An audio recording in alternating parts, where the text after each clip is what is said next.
30 साल में वो कांग्रेस के शासनकाल में मूर्ति लग पाई या नहीं, इसका जवाब दे।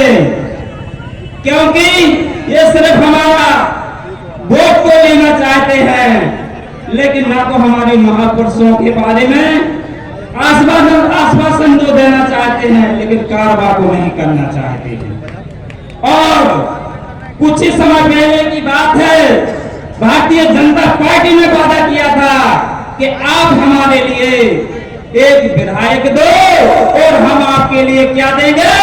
सभी लोग बोलो हाथ उठाकर, क्या बोला था? जिला। क्या जिला का वादा पूरा हुआ अभी तक? नहीं।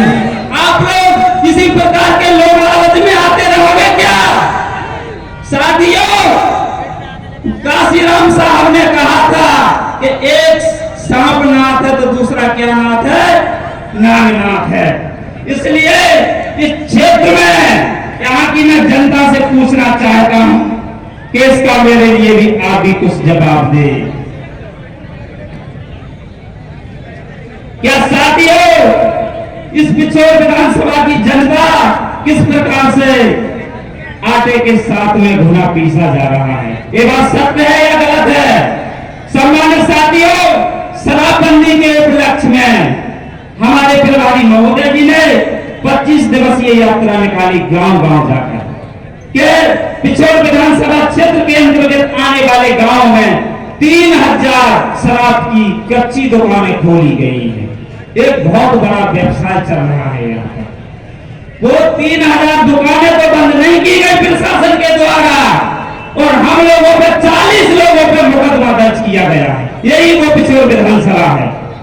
शराब के जो कारोबारी थे उनको बुलाकर ऑफिस में उनसे 30-40 हजार रुपया लेकर उनको छोड़ दिया गया। तो हम लोगों पर, जो हमने 25 दिन तक यात्रा निकाली, हम लोगों पर मुकदमा भी दर्ज कर दिया। ये विधानसभा की ये स्थिति है। यहाँ पिछोर विधानसभा क्षेत्र में देखा जाए तो यहाँ पर स्थिति किसानों से मैं पूछना चाहती हूँ, खाद बीज के नाम पर कितने परेशान हो रहे हैं? हो रहा है कि नहीं हो रहा? सभी लोग खाद बीज के लिए परेशान, सभी हाथ उठा के बोलो। यहाँ पर पिछोर विधानसभा क्षेत्र में लगभग कई वर्षों से लोगों के साथ अनुसूचित जाति, जनजाति व अन्य पिछड़ा वर्ग के लोगों के साथ अन्य अत्याचार, शोषण होता है। यह शोषण क्या हो गया है, इसके बारे में आपने कभी विचार नहीं किया।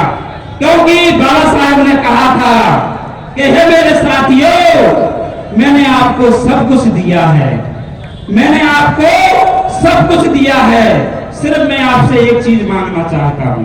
बाबा साहब ने क्या कहा था कि मैंने आपको सब कुछ दिया है, मैं आपसे एक चीज मांगना चाहता हूं। वो भी क्या?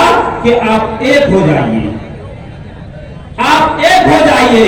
अगर आप लोग एक हो जाओगे, आपके रूह पर जुल्म, अन्य अत्याचार, शोषण नहीं होगा और न आपकी आवाज को कोई दबा सकता है। क्योंकि साथियों, समय को ध्यान में रखते हुए और अब मैं छोटी सी बात, हमारे साथी काफी समय से वेट कर रहे हैं भाई।